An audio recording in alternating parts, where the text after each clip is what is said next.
Industrial chemist guidance YouTube channel.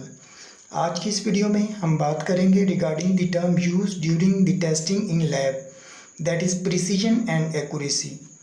It's very important topic for chemist, चूँकि आप कोई भी टेस्ट परफॉर्म करते हैं या वैलिडेशन करते हैं तो उसके लिए सबसे जो ज़रूरी चीज़ है कि जो टेस्ट आपने परफॉर्म किया है क्या वो जो स्टैंडर्ड रिक्वायरमेंट हैं उसको वो पूरा करता है कि नहीं करता।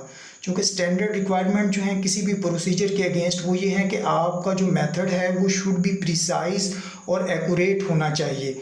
अदरवाइज़ आपने जो भी काम किया है उसकी जो क्रेडिबिलिटी है उसके ऊपर क्वेश्चन मार्क आएगा।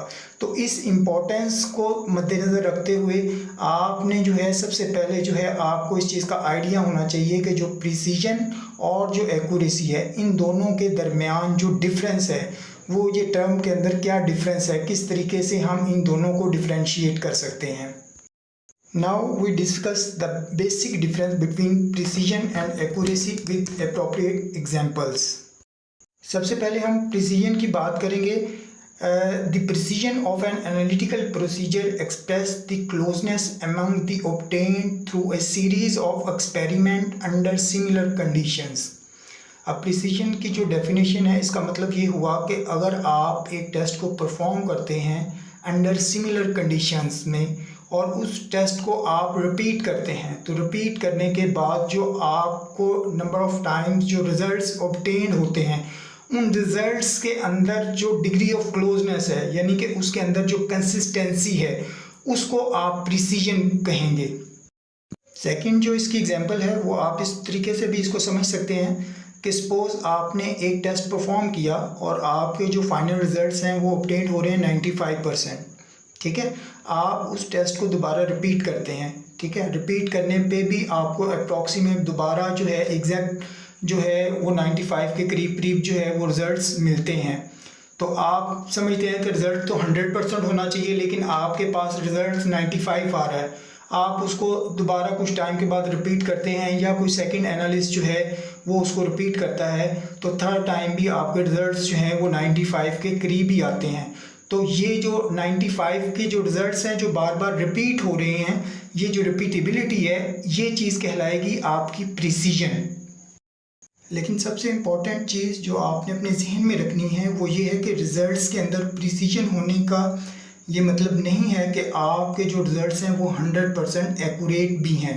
ठीक है, एक्यूरेसी सेपरेट है, जब हम उसको डिस्कस करेंगे तो आपको आइडिया हो जाएगा कि एक्यूरेसी और प्रिसीजन में जो डिफरेंस है।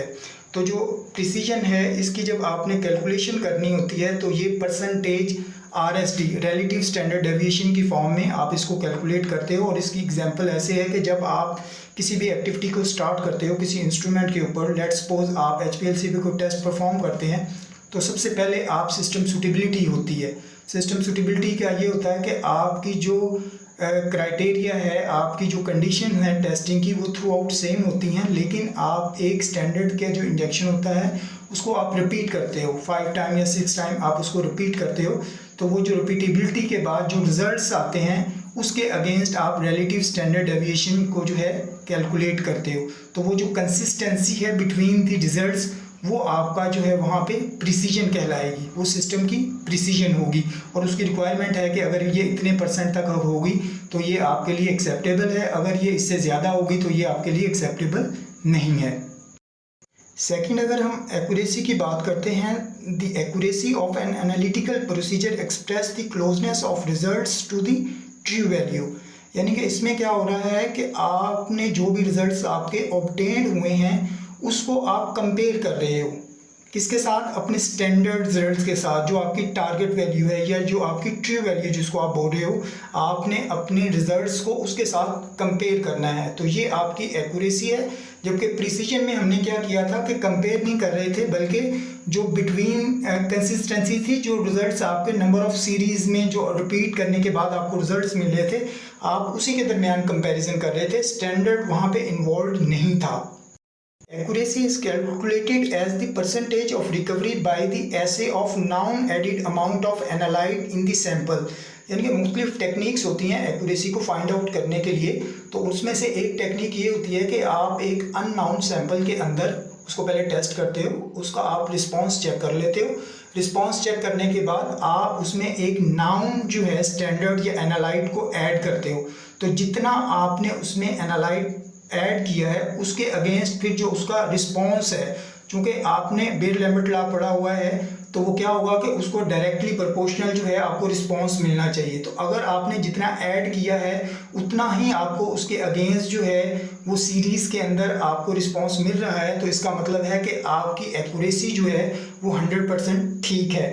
थर्ड जो इसमें ऑप्शन जो आती है कैलकुलेट करने के लिए, जब आप वैलिडेशन करते हो तो उसमें भी ये एक क्राइटेरिया होता है कि आप 3 डिफरेंट जो है कंसंट्रेशन बना लेते हो और उन 3 डिफरेंट कंसंट्रेशंस के अगेंस्ट जो है आप टेस्ट को रिपीट करते हो। और अगर आपके टेस्ट का जो रिस्पॉन्स है, यानी कि एक कंसंट्रेशन सपोज आपने 70% की है, एक 100 की है, एक 130 की है, तो जिस तरह कंसंट्रेशन इंक्रीज होती है सेम आपका अगर रिस्पॉन्स उसके प्रोपोर्शनल जो है डायरेक्टली प्रोपोर्शनल आपका रिस्पॉन्स इंक्रीज होता है, तो इट मीन्स कि आपकी उस प्रोसीजर के अगेंस्ट जो मेथड आपने अडॉप्ट किया है आपकी जो एक्यूरेसी है वो 100% ओके है।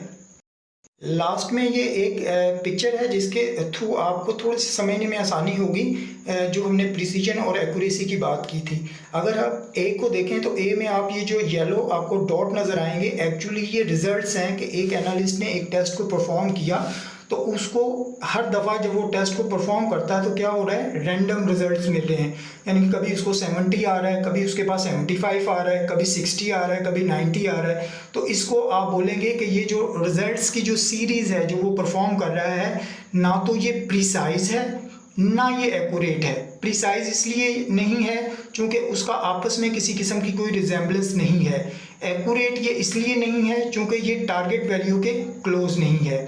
इसी तरह जब हम बी की बात करेंगे तो बी में आप देखें कि सारे के सारे जो आपके रिजल्ट्स हैं, ये येलो जो मार्क हैं ये इंडिकेट कर रहे हैं आपके रिजल्ट्स को कि आपने जितनी दफ़ा भी टेस्ट को रिपीट किया तो आपके जो रिजल्ट्स हैं वो ऑलमोस्ट सेम आ रहे हैं और वो क्लोज हैं to the target value. It means कि आपके रिजल्ट्स जो हैं वो एक्यूरेट भी हैं और प्रिसाइज भी हैं। जबकि सी में आप देखेंगे तो आपने एक टेस्ट को जो है वो रिपीट करते जा रहे हैं। रिपीट करने से क्या हो रहा है कि आपको हर दफ़ा एक रिज़ल्ट तो मिल रहा है, लेकिन जब आप उसको टारगेट वैल्यू के अगेंस्ट, स्टैंडर्ड के अगेंस्ट जब कैलकुलेट करेंगे तो वो आपका एक्यूरेट नहीं होगा। यानी कि आप उसके बारे में कंक्लूड करेंगे कि ये रिजल्ट्स आपके एक्यूरेट नहीं हैं। हाँ, अलबत्ता वो प्रिसाइज ज़रूर हैं कि एवरी टाइम जब आप उस एक्टिविटी को परफॉर्म करते हो तो आपको सेम रिजल्ट्स जो हैं वो मिल रहे हैं। तो ये आपने इसको प्रिसाइज के उसमें लेना है कि प्रिसाइज तो कोई चीज़ हो सकती है, वो एक्यूरेट नहीं होगी, लेकिन जो चीज़ एक्यूरेट है वो प्रिसाइज के भी उसमें आ जाती है। तो ये इसका जो है एक बेसिक डिफरेंस था। उम्मीद करता हूँ कि आपको ये समझ आ गया होगा कि आपने जो एक्टिविटी परफॉर्म कर रहे होते हैं लैब के अंदर, किस तरीके से आपने इसको डिफ़ाइन करना है कि आपके रिजल्ट्स प्रिसाइज हैं या एक्यूरेट हैं या उसमें रैंडमनेस है। इंफॉर्मेटिव वीडियोस देखने के लिए चैनल को सब्सक्राइब करें और वीडियो को लाइक करें। अल्लाह हाफिज़।